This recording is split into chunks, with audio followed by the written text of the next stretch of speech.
कथा. खिसा रिकामा असला तरी नाही कधी म्हणाले नाही, खिसा रिकामा असला तरी नाही कधी म्हणाले नाही. माझ्या बाबांपेक्षा श्रीमंत मी कुणी पाहिला नाही, माझ्या बाबांपेक्षा श्रीमंत मी कुणी पाहिला नाही.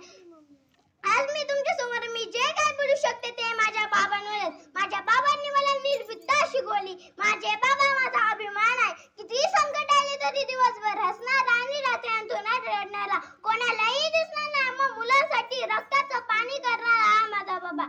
होय, माझ्यावरचं प्रेम सांगताना मला आठवते ते म्हणजे रामायण. काही नाही, श्रीरामाला वनवास दिल्यावर दुःख कौशल्यालाही झालं, पण देत्यक मात्र पिता दशरथानेच केला.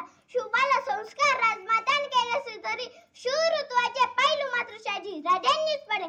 शक्यतो कोण पुरुषांचा हात आमच्या घरावर आहे. आमच्या घराकडे कोणी वागडी पाण्याची हिंमत करत नाही. म्हणूनच मी म्हणाले, बाप तलवार डाळ, बाप तलवार डाळ, बाप पेटती मशाल, बाप पेटती मशाल. बाप जागतो म्हणून घर जपते खुशाल, बाप जागतो म्हणून घर जपते खुशाल. मित्रांनो, आपण याच्या शिखरावर किती उंच गेला तरी थोडं जगून बघा. आपल्या ज्याच्या डोळ्यात अभिमान कौतुक दिसत ते म्हणजे माझ्या. शेवटी मी एकच